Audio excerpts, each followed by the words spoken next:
Gravando. Então vamos orar. Senhor Deus e Pai, eu te agradeço, Deus, primeiramente pela tua graça demonstrada em Jesus Cristo. Eu te agradeço primeiramente, Pai amado santo, pelo resgate, Deus, tão e o dia de tão grande salvação, Pai, com o qual o Senhor nos encontrou.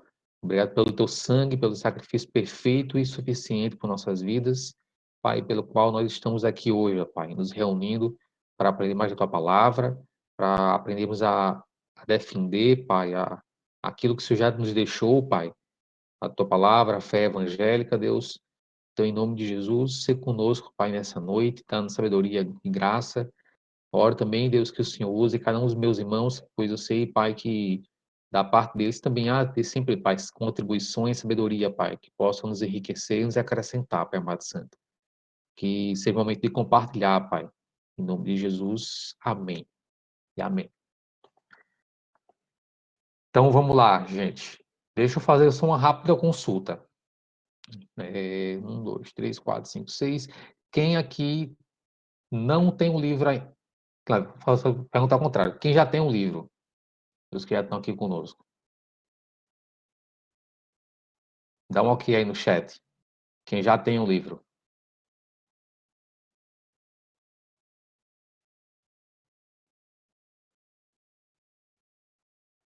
Certo.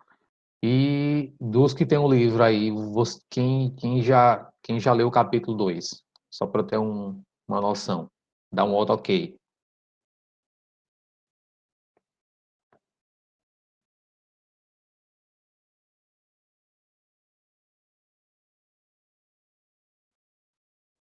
Certo. Então vamos lá. Então, vamos partir, vamos caminhar juntos, então, né, aqui pelo capítulo 2. Né? Nós vamos nos aprofundar.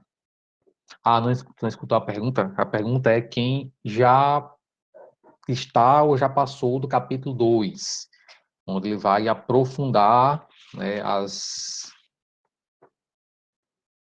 certo, não lê por inteiro, vai avaliar as provas testemunhais, né, da biografia de Jesus.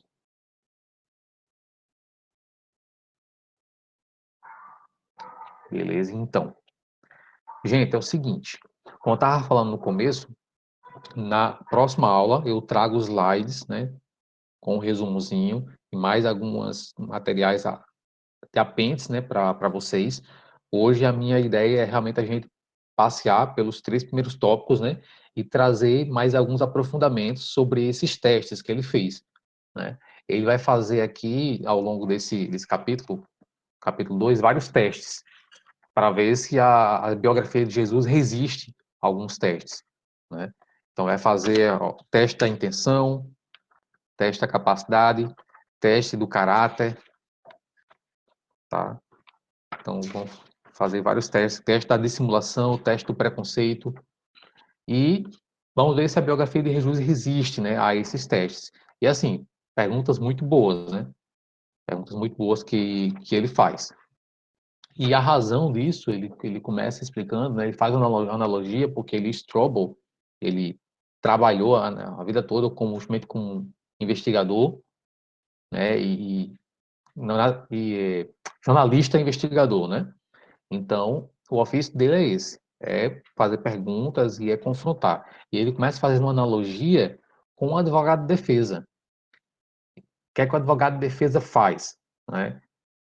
Uma vítima, existe uma vítima, existe alguém que infligiu algum dano, que é o réu. Né? E então, o advogado de defesa vai justamente defender o réu, aquele que, aos olhos de todos, né, é o primeiro suspeito, é o principal culpado, né?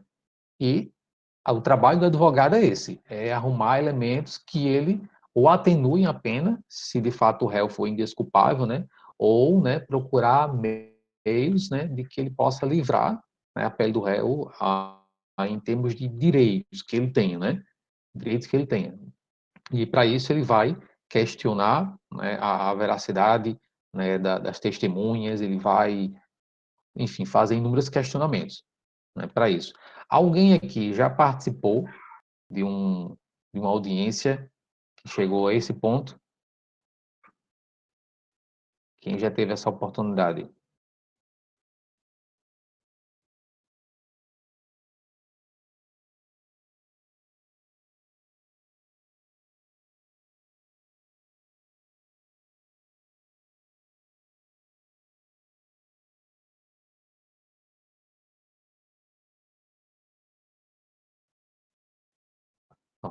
A maioria não, né? Só a Júlia que já assistiu uma. E aí, Júlia, a impressão que você tem, Júlia, a impressão que você tem é essa?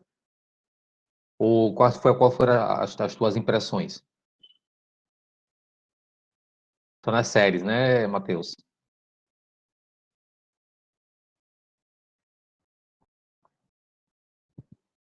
Para dizer que eu nunca assisti nenhuma, para dizer que eu nunca assisti nenhuma, o máximo que eu já vi, né, atuando nisso, né, é quando ficou midiático, né, toda aquela interpelação que foi feita, por exemplo, a Lula, né? E aí foi divulgado ali o TRF4, né? E Moro questionando. Acho que foi o mais próximo que eu já tinha chegado dessa cena, né? E aí, como a Júlia comentou ainda, da raiva dos advogados, né?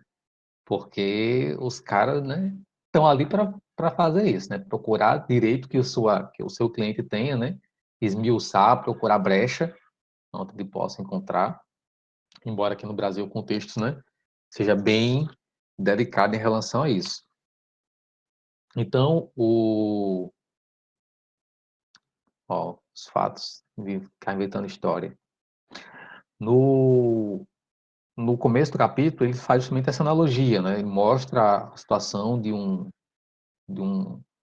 homicida, vamos dizer assim, né? Adolescente, que atirou a queima-roupa, né? Contra um outro jovem. E a ponto que o cara estava fragilizado e mal conseguia testemunhar. E o trabalho dos advogados foi esse, né? Eles tentaram defender, dizendo que houve acidente, que o tiro foi acidental. Eles questionaram, né, a capacidade da testemunha ter enxergado as coisas com clareza. Ele procurou focar nas inconsistências das narrativas, porque sempre vai haver inconsistência, mas só que a mesma forma que existe inconsistência, ela não pode ser escandalosa, né? O fato principal era inegável, que eles tinham, né, de fato, ele tinha de fato disparado contra o jovem. Eles ficavam pedindo mais e mais provas, então tentou de inúmeras maneiras, mas não conseguiu, né? Então é esse trabalho que o jornalista aqui vai fazer hoje, né, com as escrituras, né, com a biografia de Jesus. E aí ele vai fazer o primeiro teste, né? Que é o teste da intenção. O que é o teste da intenção aqui?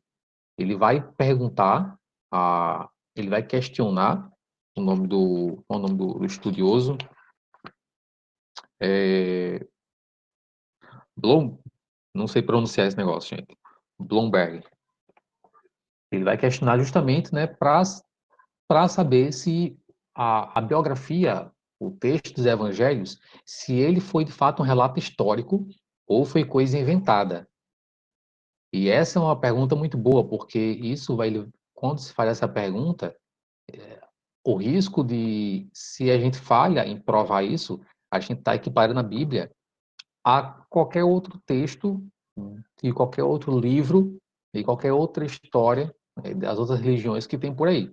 Por exemplo, qual é a diferença entre a Bíblia, que diferenciar entre a Bíblia e o livro de Mórmon? Será? Né? Como é que a gente responderia a isso? Ou, por exemplo, os escritos do Alcorão. Será que eu posso confiar naquilo ali? Ou então, pelo menos, né? Será que eles não estão então em pé de igualdade com os relatos bíblicos? Tem muitas outras culturas, muitas outras religiões que têm o seu livro, têm o seu texto, e aí é isso que o está sendo questionado aqui, né? Então, a pergunta é: os evangelhos, eles têm um caráter, né? Ele tem a intenção de descrever e preservar a exatidão histórica dos fatos? Essa é a primeira pergunta, né, que, que Lee Strobel, ele faz, né, para o estudioso aqui em questão, e temos algumas respostas. Eu queria ouvir vocês. Quem não tem o livro? Quem não tem um livro? Deixa eu ver se vocês lembrariam. Existe algum texto na Bíblia, no Novo Testamento, que fala da história de cidade de alguma carta, de algum escrito? Quem não tem um livro? Quem tem um livro fica quietinho por enquanto. Quem consegue lembrar aí?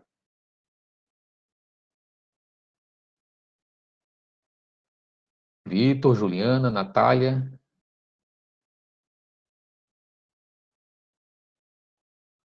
ou Júpiter, vulgo Juliana e Evelyn? Não, ao contrário. Consegue lembrar de algum?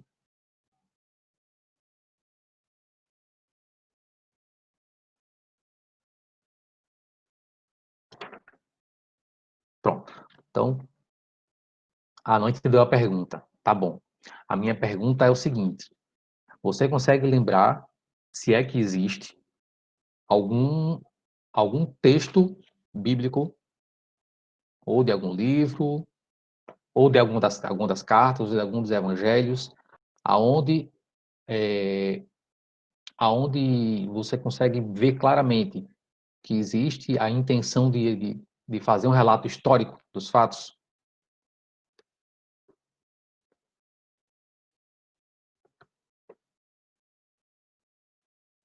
A pergunta está sendo em torno dos evangelhos, mas se você encontrar em outros, lembrar de algum outro livro, também está valendo.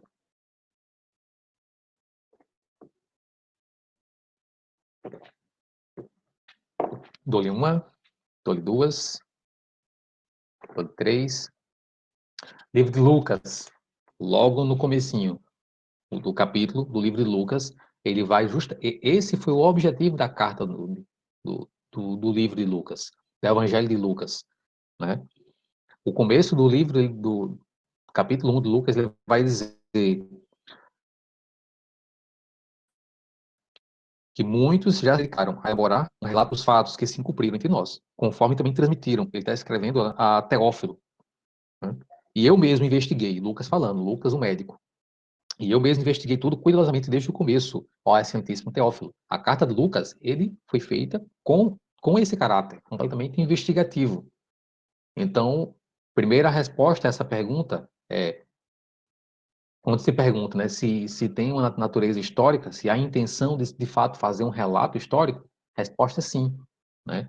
E aí a resposta está justamente no Evangelho de Lucas, que é a primeira carta escrita com esse propósito, está claro e transparente como a água aí. E aí nós temos então uma segunda pergunta diante disso. Tudo bem, Lucas está lá, né? Lucas se salva. E os outros livros? Como é que a gente salva isso diante disso? E aí é muito interessante, né, a gente começa a estudar um pouco mais, tanto no que esse livro traz, que é muito rico, né? Mas também quando a gente parte para outro material, lá naquele link que eu mandei para vocês aí, vou mandar novamente para quem chegou depois, Escola do Discípulo. Tem uma disciplina lá, tem uma playlist lá chamada Panorama do Novo Testamento. Muito rico, muito rico, né? Ele vai falar também isso, que o próprio evangelho, ele não apenas é um relato, né, da vida e obra de Jesus, mas o evangelho também é o gênero literário, e aí que nós temos uma professora profissional, aí uma cientista linguista, não sei nem pronunciar, né? Natália Leite, que não me deixa mentir, pode me corrigir, né?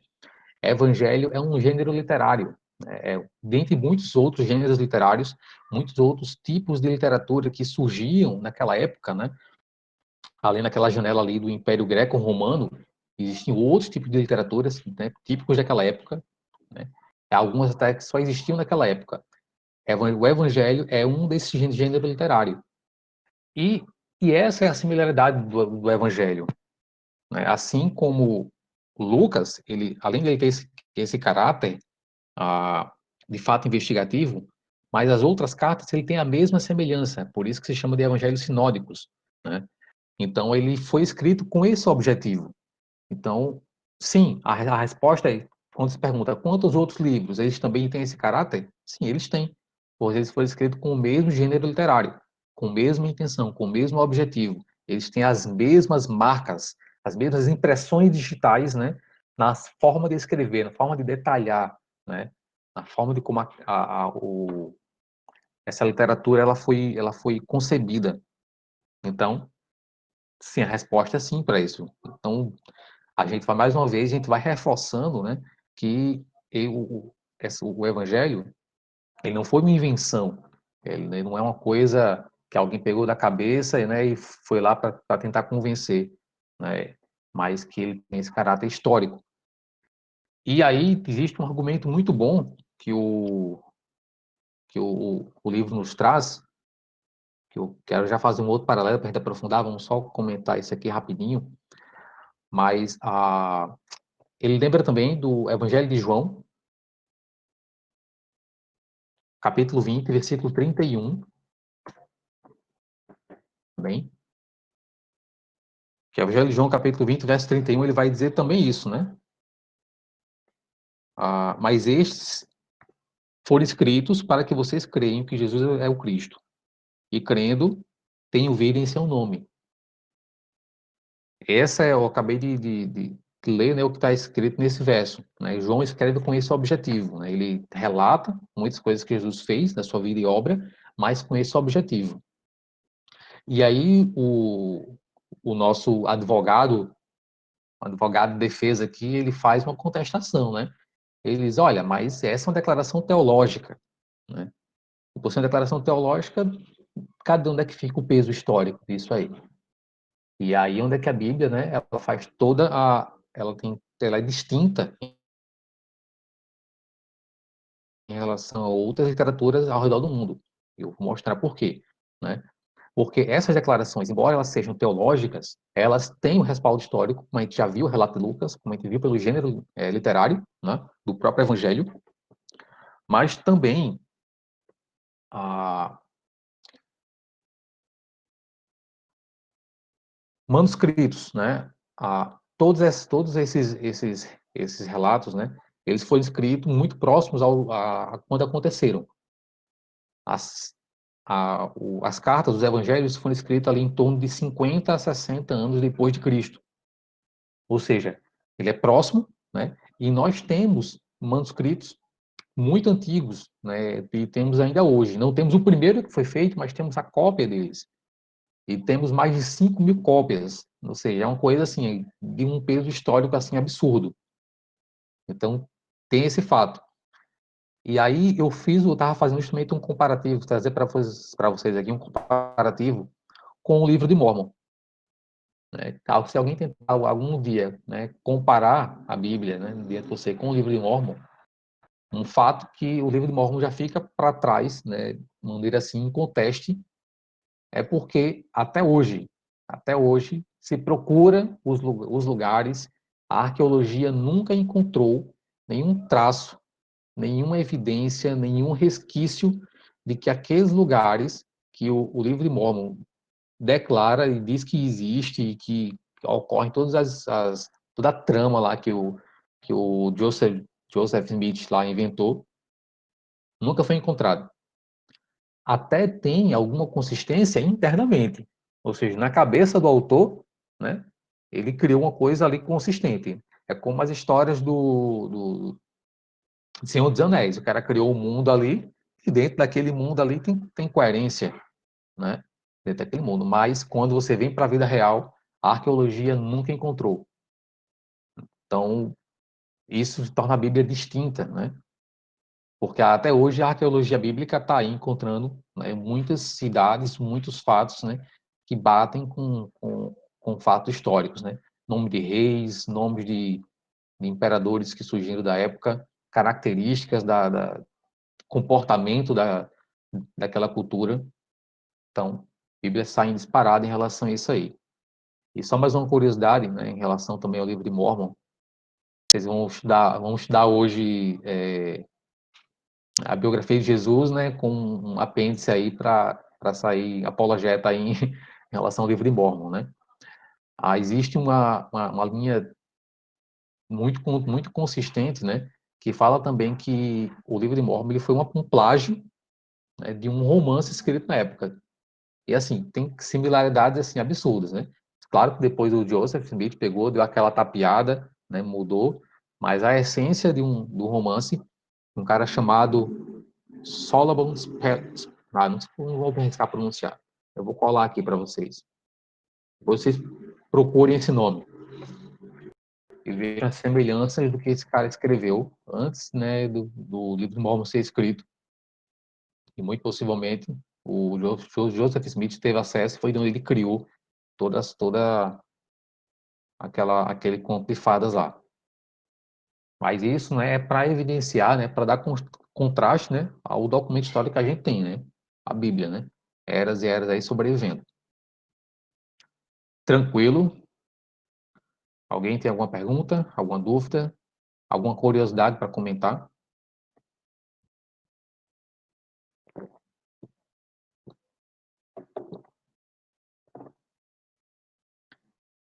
Então, beleza. Vamos para frente.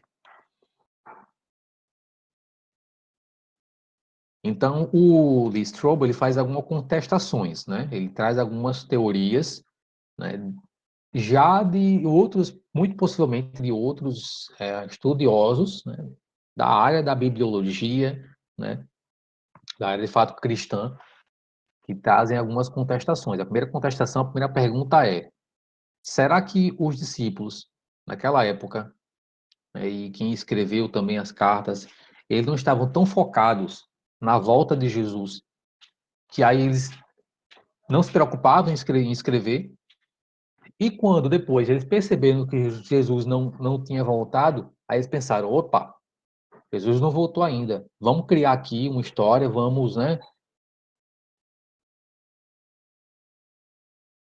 perdão, vamos, né, criar aqui um relato para a gente poder, né, narrar aqui os feitos, né, e dar mais uma enfeitada aqui, né, para que as pessoas creiam na nossa versão aqui da história, sem muito compromisso com a historicidade, porque esse é o teste que nós estamos fazendo, né? Se houve, de fato, a intenção de fazer um relato histórico. E essa é uma hipótese, assim, bem interessante, né? Porque, de fato, uma verdade nisso aí é que os cristãos do primeiro século, eles, de fato, eles aguardavam com muita expectativa a vinda de Jesus, a ponto de que a igreja teve problemas com eles, com os cristãos, alguns cristãos naquele tempo. Tinha gente que não queria trabalhar, né? Queria viver apenas, né, de sabe-se lá o quê, orar, jejuar, né, e aguardar a volta de Jesus, né? Porque tão impressionados, né, tão contundentes, tão tamanha expectativa que eles tinham, né, na volta de Jesus, e aguardando isso, de fato, isso aconteceu. Então, à luz desse fato, a objeção é essa. É, viver apenas da glória. A objeção é essa. Por que eles iriam se preocupar em escrever um relato histórico? Já que eles, né, estavam vivendo com essa expectativa. E depois eles se antenaram, né, em fazer isso. Então, pergunta de fato interessante. Só que aí a resposta para isso são duas. Então, fica ligado aí. Ó. Duas respostas para isso. A primeira resposta para desmistificar, né, essa teoria é o seguinte. Isso ainda, né, dentro do teste das intenções, tá? A primeira é que o fato de aguardar o Messias, aguardar um Salvador, essa premissa de que as pessoas iam deixar de registrar não é, tá? Não se sustenta, que faz que essa expectativa iria fazer com que eles deixassem de registrar. Não se sustenta por quê? Pela própria cultura judaica. A gente tem que lembrar que o tempo em que eles viviam ali, a, aí, ó, mais uma vez recomendando ali, né, se você quiser aprender mais sobre o período intertestamentário, você vai ver as guerras, a trama, o Game of Thrones que tinha ali antes da vinda de Jesus, né? As confusões que tinham, porque justamente eles esperavam um Messias. E nem por isso as pessoas deixaram de registrar. Então, o fato de ter uma expectativa não significa que deixaram de registrar. Não, a cultura judaica, eles registravam os fatos, era uma cultura que registrava muito por escrito e tinha uma forte tradição oral.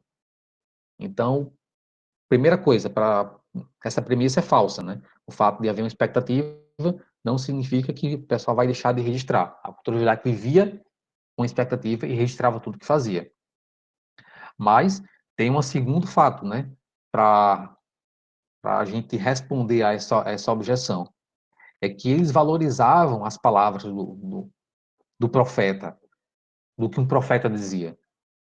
Então, você tem aí toda uma cultura, né, do velho veterotestamentária, e se vê que as palavras dos profetas, tanto que a lei é dividida, né? O Antigo Testamento é dividido na cabeça dos judeus, né? Entre a Torá, né? Os primeiros livros, né? Com a lei e os profetas. Também é dividido assim. E tem uma porrada aí, uma pancada de livros que eles registravam, né? Aquilo que os profetas diziam, ou seja, era um povo muito atento. E se Jesus para ele era muito mais do que um profeta, ou seja, mais uma razão para eles, né? Registrarem isso aí. E a partir disso, então respondi. Então, essa objeção responde de duas formas. Primeiro, a cultura oral muito forte. E segundo, né, que eles registravam sim tudo e admiravam aqueles que eles tinham por seus rabis, por seus profetas. Tá bom? Então, eles registravam isso. Agora, tem uma outra objeção que parte disso, né, parecido com isso. É que existem muitos relatos de que depois da ascensão de Jesus, depois da ascensão de Jesus, existem muitos relatos de profecias, né, de direções, né, da igreja, de pessoas tendo visão acerca de Jesus, Jesus ter dado orientações a seu povo. E como é que a gente sabe que aquilo que está nos evangelhos não foi misturado, por exemplo, não foi comprometido com as situações, com as coisas, né, que vieram surgir depois, essas revelações, essas profecias? Como é que a gente sabe que esse relato ele é fiel? Então, assim, não está questionando que o livro foi ou não foi escrito, mas está questionando, né, a pureza dessas narrações. Porque você se propõe a fazer um relato histórico, você tem que ser fiel nos fatos que você está narrando. Então, como é que a gente sabe que aquele não foi influenciado pela cabeça, né, de algum dos escritores e acrescentou, né, outras revelações, outros entendimentos já da igreja primitiva? Porque, curiosamente, esse argumento ele pode ser fortalecido, né, com o seguinte fato. O que é que fortalece essa teoria, que não está no livro? Mas é que cartas como a de Gálatas, como a de Tessalonicenses, como a carta de Tiago, por exemplo, eles foram escritos historicamente, né? É possível que eles tenham sido escritos antes que os evangelhos. A data estimada. Existem estudos aí que propõem isso, que dá a entender isso, né? Muito possivelmente a faixa, né? Porque também ninguém é preciso em estabelecer essas datas. Eles fazem em termos de intervalo de tempo, né? Então, o intervalo de tempo da carta de Gálatas é entre 48 a.C., né, a 54, 50 e tantos. O Tessalonicenses também, né? A primeira ano possível de ter sido escrito é 48, e aí tem um intervalo, né, que vai até 55. Tiago é possível ter sido escrito ainda antes. É possível que tenha sido escrito em 45 antes de Cristo. E esse intervalo vai até 50 e tantos também. E os evangelhos, o intervalo que eles possivelmente foram escritos foi ali entre 50 e 60 depois de Cristo, né? Então, quem é for da exatas já deve visualizar, né, aqueles, uma linha cartesiana, né, e os pontos, né, o conjunto, né, aberto e fechado, né, você olhando ali os intervalos. É um intervalo posterior, possivelmente com probabilidade de estar posteriormente, né? Então, é possível que isso tenha havido, ou seja, as cartas foram escritas depois, os cristãos estavam vivendo naquela efervescência, né, de viver a vida cristã e com muitas questões, com questões, por exemplo, acerca de circuncisão, com questões acerca, né, do ministério das mulheres. Então, como é que as direções da igreja também não entraram, né, nisso aí? Enfim, essa é a tensão, né? Como é que a gente garante que o povo não, não escreveu ali misturando esses entendimentos? E aí a resposta a isso, na verdade, essa é uma pergunta que ela ela comete autofagia, né? É uma pergunta que a princípio ela assusta, né? Quando você mostra, você demonstra sobre essa perspectiva, mas é uma pergunta que ela mesma se destrói. Porque a resposta que o estudioso ele dá acerca, né, sobre isso é que se eles tivessem a intenção de, de trazer esses entendimentos, eles já teriam feito. Por quê? Porque isso iria facilitar, né, a vida dos outros cristãos. Pense comigo. Eu estou criando uma carta, né? Eu, eu vi as coisas que Jesus fez ali, mas eu quero acrescentar. Eu já estou pensando nos cristãos que ainda vão surgir. E eu sei que, por exemplo, o cristão ele não precisa se preocupar em guardar os sábados. Ah, eu vou lá e faço as narrativas de Jesus, aquilo que a gente já sabe, né? Mas eu também aproveito e incluo aí já uma orientação. Olha, e sobre a questão do sábado, né? Não se preocupe e tudo mais, né? E aí eu detalho ainda mais do que aquilo que Jesus disse. Porque, de fato, tem parábolas de Jesus dizendo claramente, né? Que ele é Senhor do sábado. Mas eu vou detalhar ainda mais, né? Eu vou facilitar a vida, né, dos cristãos por vir. E isso não aconteceu. A gente vê que isso não aconteceu.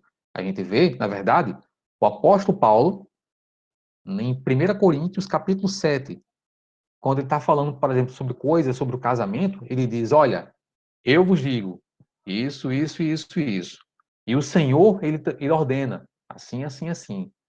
O próprio Paulo ele faz questão de fazer essa distinção entre as palavras de Jesus e o ensino apostólico. O próprio Paulo ele faz essa separação. Ele fala, digo eu, mas não o Senhor. Então ele vai, né, e responde. Então, por isso você pode verificar lá em 1 Coríntios, capítulo 7, ou compre o seu livro e tenha isso sempre para consulta, né? Sempre que você for questionado agora, você tem aí um certo material, né? Você pode consultar. Bom demais, gente. Bom demais. Existe mais coisas que respondem ainda essa questão. Mais coisa interessante que eu trouxe aqui. Que é o seguinte. Só um minutinho.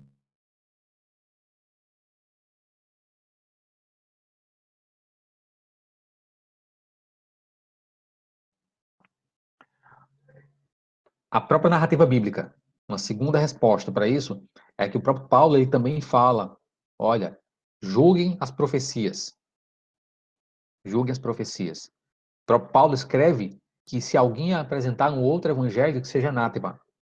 O próprio Paulo, né, manda a gente fazer esse filtro. E por todo o entendimento, né, entendimento mais amplo, né, do que o Novo Testamento fala acerca de profecias, a gente vê que a profecia que vem de Deus é aquela que se cumpre, né? E é aquela que não contradiz as palavras de Jesus, ou no caso, um ensino, né, apostólico, né?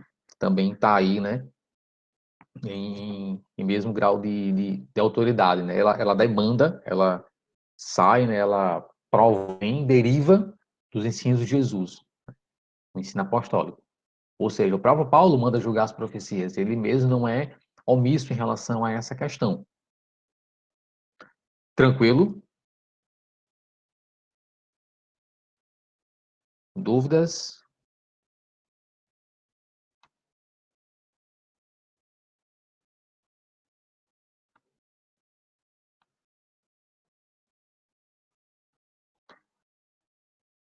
Então, beleza. Vamos para a parte que eu tava curioso, estava ansioso para a gente chegar. Então, ó, teste, né, o teste da intenção vencido, né, sobre essas questões. Né, foi vencido. Por quê? Porque, de fato, o livro ele foi escrito com a intenção de ser um relato histórico. Ele não se misturou com o entendimento apostólico, ele não...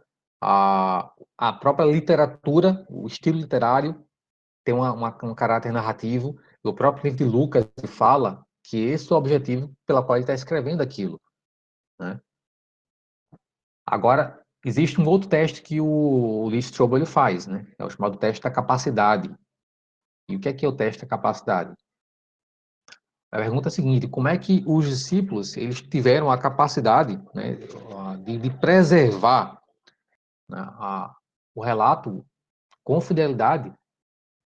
Porque, por exemplo, o Evangelho escrito ali a 50 depois de Cristo, né? Ou seja, a gente aí tem um intervalo aí de 20 a 30 anos, né, após a morte de Jesus, até ser escrito o primeiro, não ser escrito, né? Até a gente tem notícia, né? Porque a gente não sabe que pode ter sido escrito antes, que pode ter sido perdido, mas nesse gap que houve aí entre os fatos, né, acerca de Jesus, né, e até que alguém escrevesse a primeira narrativa dos evangelhos. Como é que durante 30 anos as coisas não se perderam? Por exemplo, se eu pedir para você aí pesquisar uma notícia de 1995, você vai ter dificuldade de achar.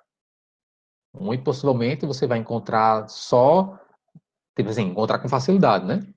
Mas você vai ter que procurar em muitos lugares, você vai encontrar possivelmente muitas versões.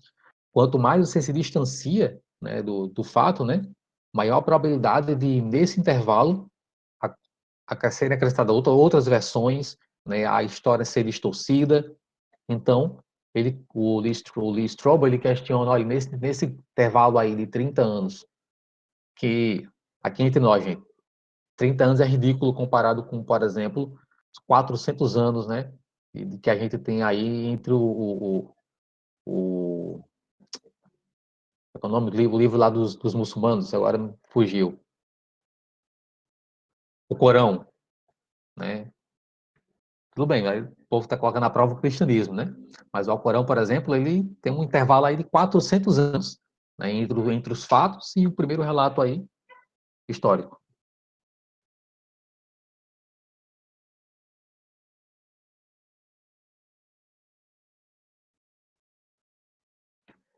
Mas vamos lá, nesses 30 anos, então, pergunta como é que a gente sabe.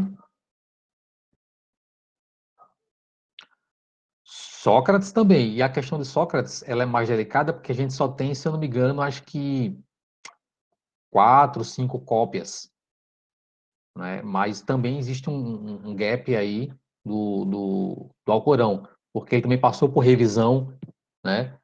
Ele tinha outra versão, existia um erudito,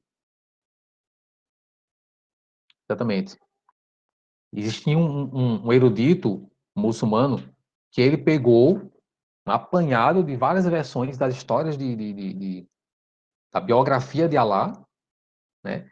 E ele filtrou, ele jogou fora 95% da biografia e só tem o que esse cara fez, o que esse cara deixou passar, né? Então, tem um emaranhado aí de situações aí desfavoráveis do ponto de vista histórico pro livro do, né, pro Alcorão. Mas voltando pro nosso texto aqui, para nossa situação, então teve esse intervalo de 30 anos, e aí como é que o povo não acrescentou lendas, como é que o povo não acrescentou, né, outras histórias, né? Como é que eles preservaram isso de maneira fiel? E eu pergunto para vocês que não têm um livro, como é que se preserva durante 30 anos, uma época que não tem internet, que não tem computador, né? Como é que eles preservam isso aí?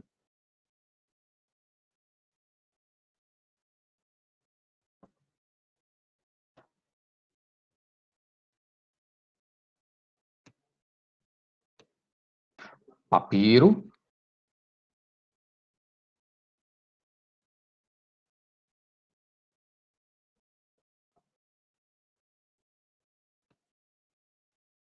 de fato, né? O papiro você preserva o material, né?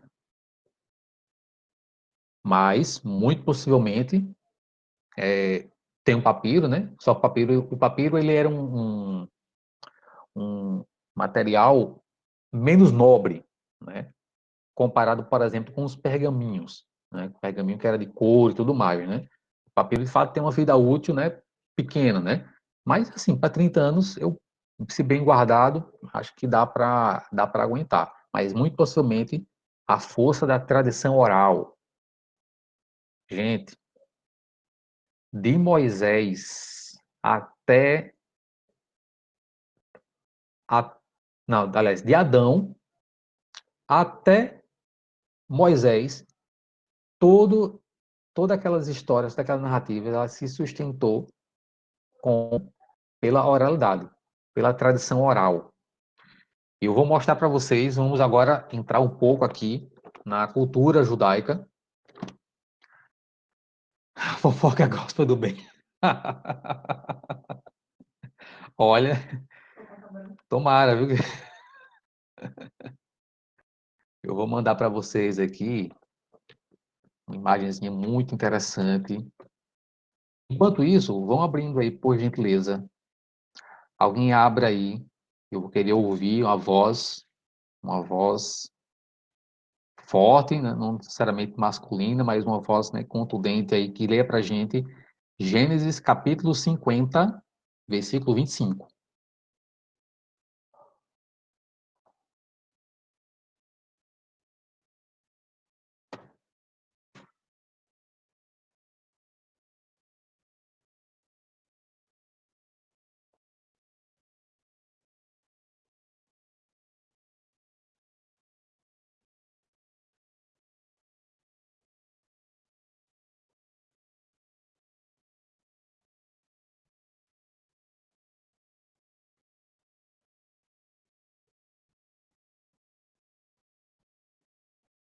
E aí,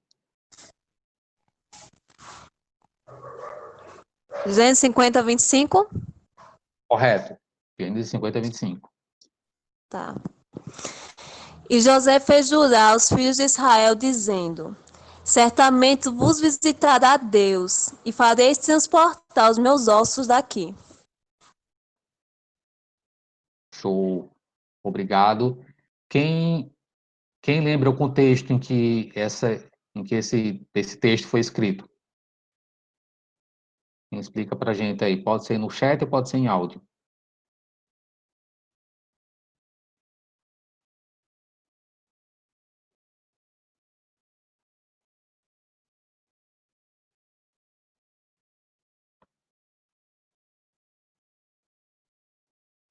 Quem lembra?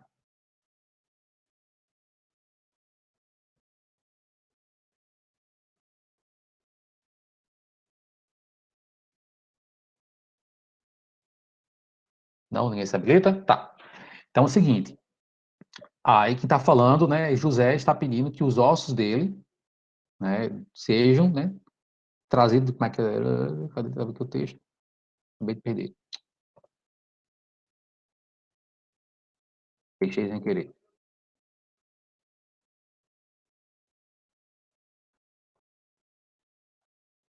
Ele pede, ele obriga os filhos de Israel a jurarem que eles vão transportar os ossos dele, né, do Egito, que ele não queria, né, ficar no Egito.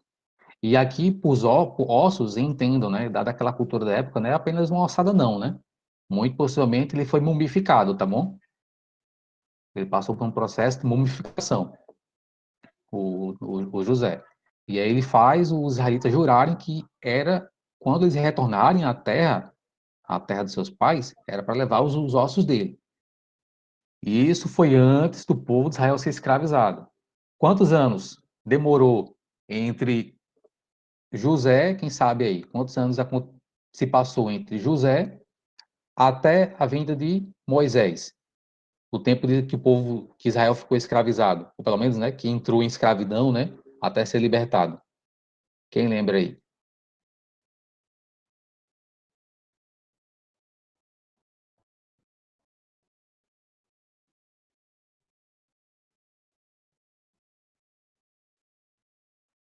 50 anos, quem dá mais?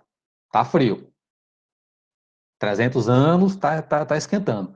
400 anos.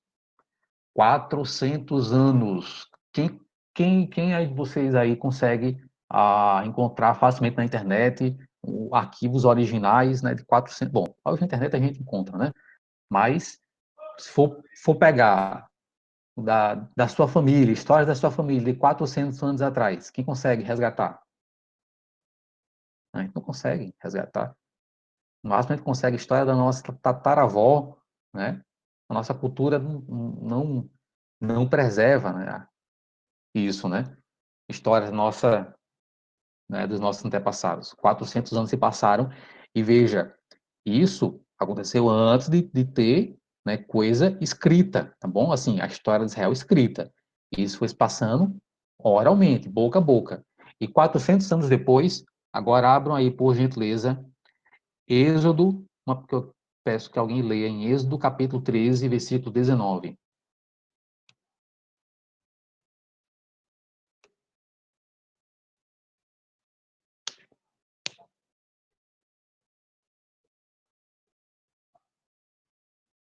Êxodo 13, 19.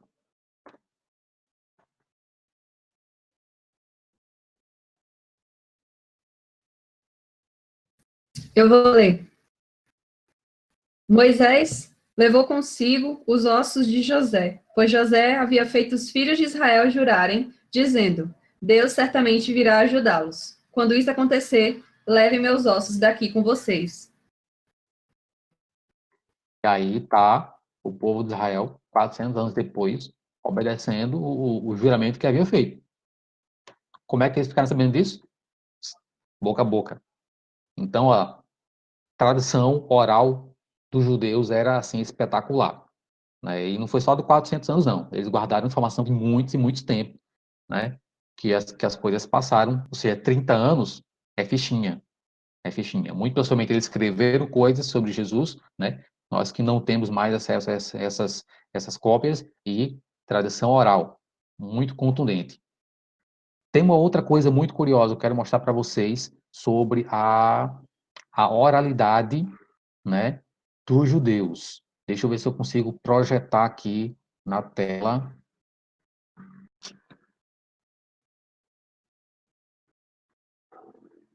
Vamos lá, vamos lá.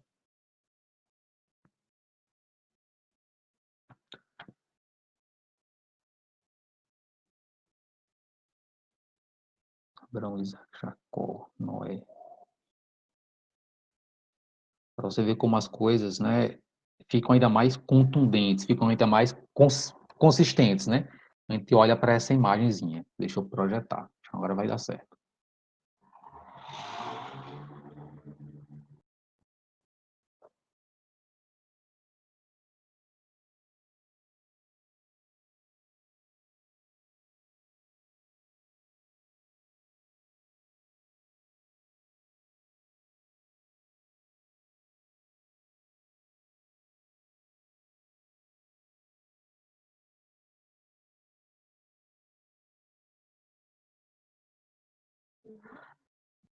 Jacira, me dá um help aí. É só clicar nesse partilhar ecrã, né? Para compartilhar a tela.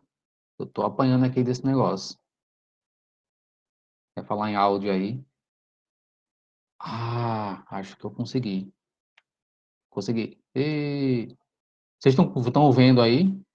Eu não estou vendo a minha tela lá mais, né? Se puder dar um sinal em áudio, está aparecendo para vocês. Sim, tá aparecendo. Beleza. O que é isso aí? Cronologia bíblica dos patriarcas. De Adão até, né, ali Isaac, Abraão e Isaac. O que é que você consegue perceber aqui? Olha, eles já tinham essa tradição, né, oral muito forte, mas olha que interessante. Adão, ele morreu ali com 930 anos. Só que quando Adão morreu, quem é que estava vivo? Aí você vai descendo. Pega ali a linha onde Adão morreu, tá? Os teus olhos e vai descendo, né? Vai descendo as barrinhas e vê qual é a última barrinha que ele toca. Quando Adão veio a morrer, Lameque estava vivo. É possível que Lameque tenha ouvido as histórias de Gênesis em primeira mão. Muito possível. A gente não tem a confirmação do ponto de vista geográfico de que isso aconteceu, mas veja só. Adão, é possível que tenha uma pessoa intermediando entre Adão, né? Caso Lameque seja um intermediário, né? De ter ouvido a história desde o começo. Tudo bem. Então, Lameque ouviu direto de Adão. Lameque morreu ali com 1651 anos, tá? Quando Lameque morreu, quem é que estava vivo? Então, o segundo, a intermediária, é possível até que fosse Sem. Então, de Adão, Lameque e Sem. Só tem duas pessoas aí no meio. Agora, quando Sem morreu, quem estava vivo? Abraão, Isaac, Noé, esse povo tudo. Ou seja, de Adão até Abraão, é possível ter tido apenas três intermediários: Lameque, Sem e quem é o outro cidadão? Eu agora me perdi aqui, ó. Estava raciocinando com vocês. Isso, Lameque e Sem. Ou seja, é possível que. Mando sim. É muito próximo, gente. É como se.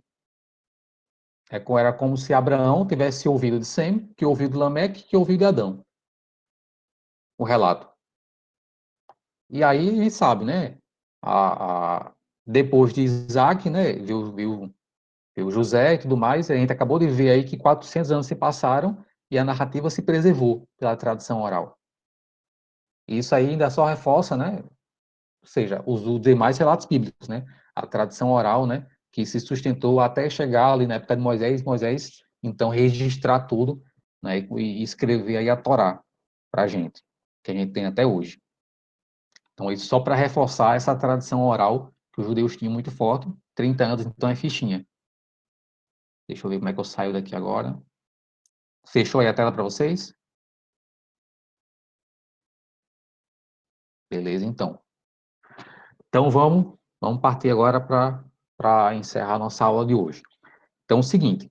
Então, essa objeção, durante esses 30 anos, é tranquilo, tradição oral. Outra coisa interessante que o estudioso vai falar é que ele vai. Eu queria encontrar o estudo original, mas tudo bem. Ah, ele fala de um estudo que foi feito acerca da precisão, né, de uma transmissão de fatos por oralidade. O quanto se perde e o quanto, né, permanece fiel. E os estudos, né, científicos que, né, preciso encontrar essas fontes, procurei, não achei. Quando encontrar no próximo slide eu mando para vocês. Eles mostram que na tradição oral deles ali se perdia no máximo ali 10 a 40%, se é que se perdia de uma história original. 90 a 60% se preservava, ou seja, a essência da história se mantinha. E o que mudava era apenas questões, um detalhe, uma ênfase, né, que quem estava contando a história podia ali dramatizar. E isso casa justamente com a fidelidade a harmonia entre os sinódicos. Por quê? Porque quando você pega qualquer trecho dos sinódicos, a semelhança entre eles é justamente de 60 a 80%. Ou seja, isso só confirma a seguinte hipótese: eles viram, presenciaram a mesma história. E as diferenças entre os sinóticos é apenas da versão, da ótica, né, de quem está escrevendo. Uma ênfase ou outra. E sabe uma coisa bem curiosa? Quem é especialista nisso é Luiz Saião. Ele é especialista em Antigo Testamento, em hebraísmos, né? Mas o Novo Testamento ele também foi escrito é, com, com muita, não como uma poesia, mas em algumas frases de Jesus foi escrito com algumas métricas. Eles foram registrados, né? Quem escreveu os evangelhos escreveu com uma certa métrica para facilitar a associação, a memorização. Coisa de judeu, né? Que o Salmo é um escândalo em relação a isso, né? Não sei se você já notou lá no seu livro de Salmo, né?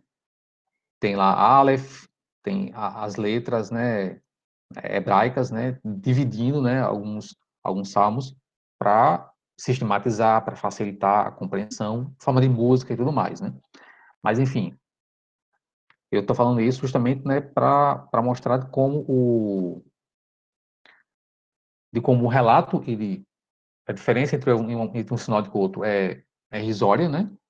E que ele ainda foi escrito com a intenção de que isso se propagasse, né? Que isso fosse facilmente memorizado, as palavras de Jesus, quando eles escrevem com uma certa métrica, né?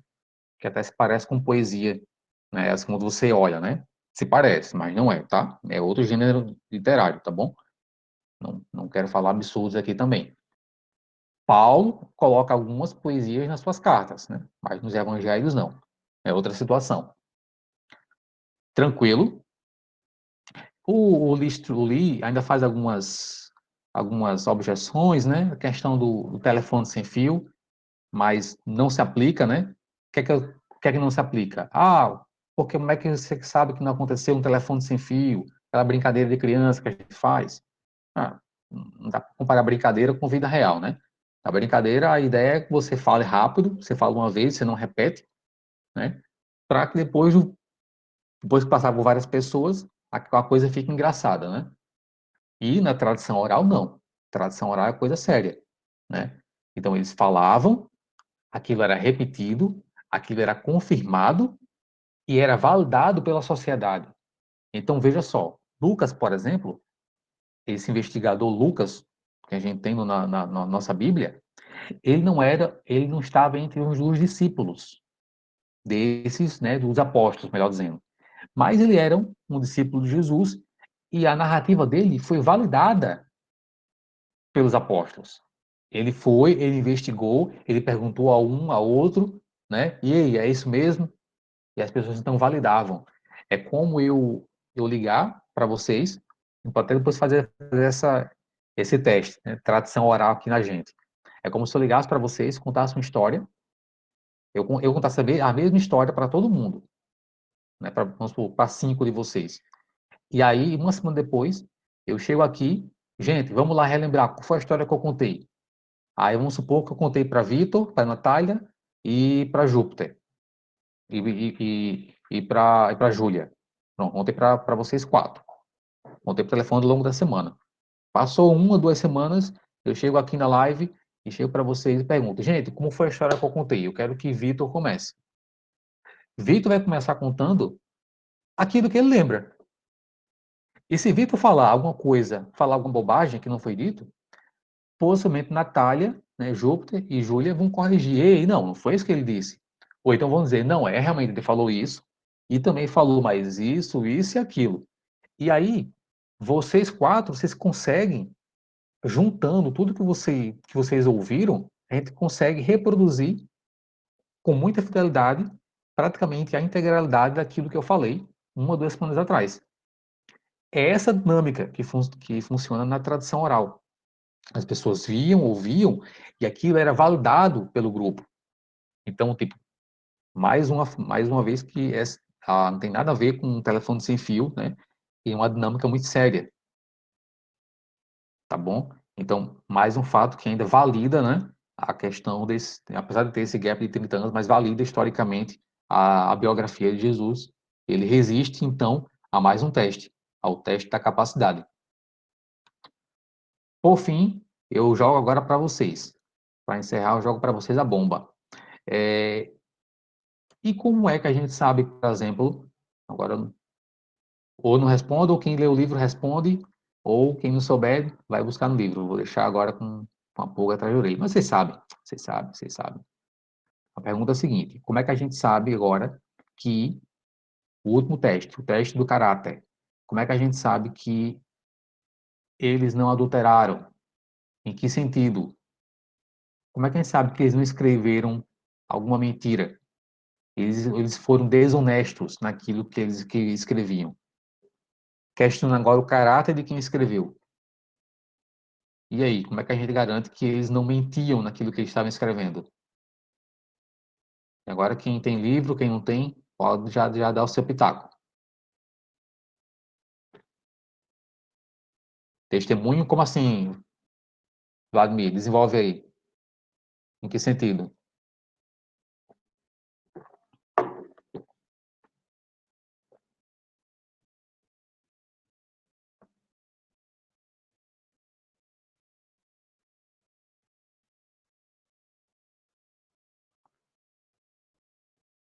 Abre o áudio aí, cara. Você vai ser mais rápido, vai ser mais feliz.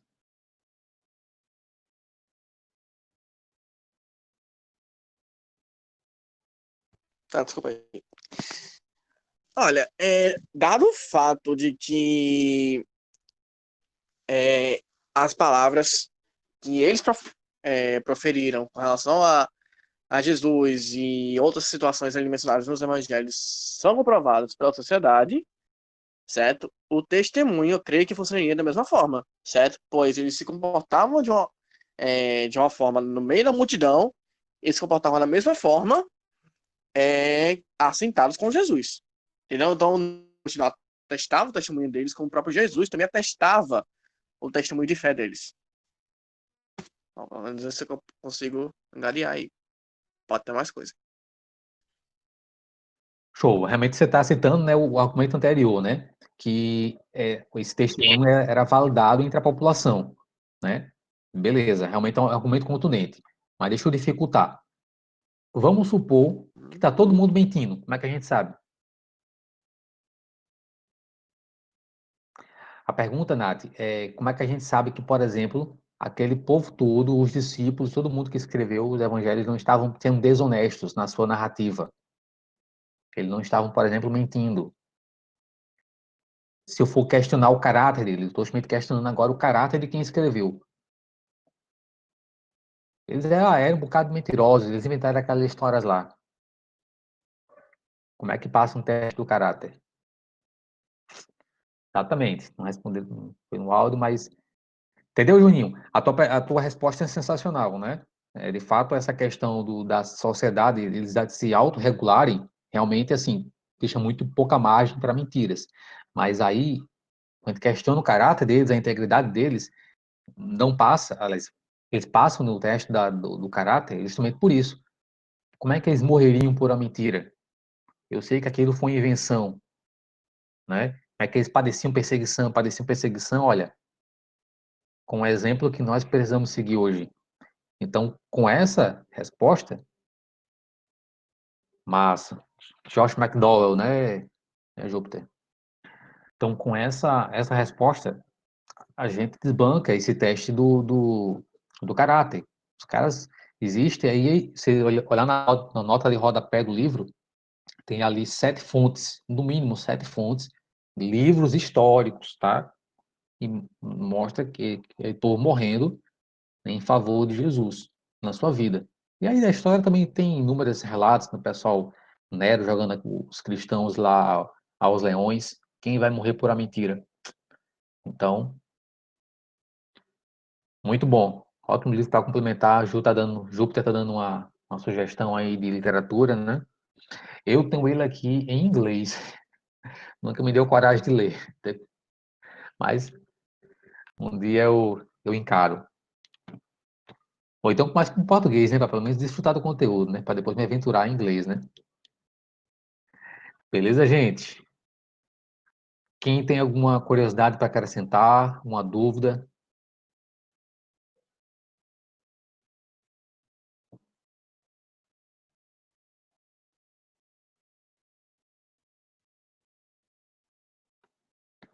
Tá tranquilo?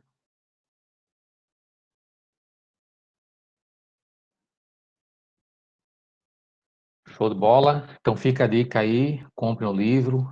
Esse é o tipo de livro de ter bom para ter em cabeceira, para consulta. É um livro muito agradável de ler. Quem não tem, quando vocês comprarem, vocês vão ver. É uma pegada narrativa. Então, você lê. Isso, a próxima a gente termina, né? Eu vou trazer slides, vou trazer mais algum outro material para complementar. Tipo, essa questão que eu falei todinha aqui da tradição oral dos judeus, eu vou trazer isso. Vou trazer aquela imagem também. Já posso soltar também no grupo, mandar para soltar lá no Web Jovem, aquela cronologia, né? Da histórica dos patriarcas, eu vou soltar também. Mas vou trazer outras coisinhas interessantes. Tá bem? Eu queria pedir, não sei se vai ser possível, mas eu queria dar a honra à nossa visitante tão distante. Queria pedir que Júlia orasse para encerrar. Ai, meu Deus, vamos lá. Primeiro, eu queria parabenizar pela aula, foi muito boa e sintetizou muito bem o que tinha nas primeiras folhas do capítulo. E vem muita coisa muito legal por aí. Mas vamos lá. Senhor Deus e Pai, muito obrigada por essa aula. Obrigada pela vida do Rubens e por todos que estiveram aqui. Senhor, tu sabes que tudo que nós precisamos é aprender mais de ti e saber quem tu és. E defender a nossa fé é uma das coisas mais importantes que a gente pode ter. Muito obrigada pela aula. Em nome de Jesus, amém. Sim. Amém, gente boa. Bom descanso. Deus abençoe vocês.